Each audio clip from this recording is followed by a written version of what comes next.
সিদ্ধ ডিম আর সালাদ দিয়ে তৈরি করে ফেললাম ভাইরাল ডিমের রেসিপি। তো কিভাবে তৈরি করলাম আজকে আপনাদের সেটা জানাবো। প্রথম একটি পাত্রে 3 থেকে 4টা শুকনো মরিচ নিয়ে সেগুলোকে সুন্দর করে গুঁড়ো করে নিলাম। এরপর নিলাম পর্যাপ্ত পরিমাণ পেঁয়াজ। পেঁয়াজগুলোকে এমনভাবে কাটতে হবে যেন কুচি কুচি হয়ে যায়। এরপরে কিছু লবণ দিয়ে সেগুলোকে সুন্দর করে মিশিয়ে নিলাম।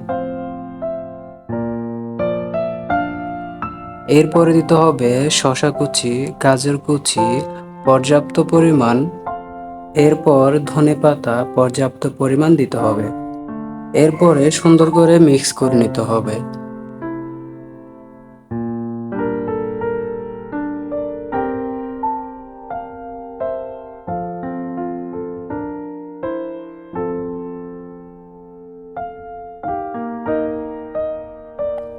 টমেটো সস দিতে হবে, কিছু পরিমাণ সরষের তেল দিতে হবে।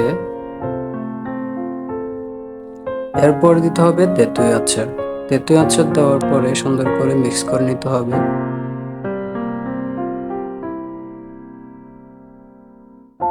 এরপরে 3টি ডিম, অথবা আপনারা আরো বেশি নিতে পারেন, 3টি ডিম সুন্দর করে একটা চাকু দিয়ে মাঝখানে 2 ভাগ করে নিতে হবে সবগুলাকে।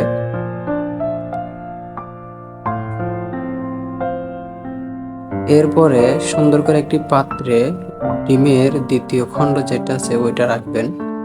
রাখার পরে যে সালাডটা তৈরি করেছি ওইটা ডিমের উপর রেখে দিবেন। এরপরে তেঁতুল দিবেন। আপনারা চাইলে দোকান থেকে তেঁতুল আচার কিনে দিতে পারেন। এরপর ডিমের উপর খণ্ড যেটা আছে ওটা দিবেন। রেডি হয়ে গেল আমাদের ভাইরাল ডিমের রেসিপি। আপনারা চাইলেও ঘরে বসে এরকম ভাবে তৈরি করতে পারবেন।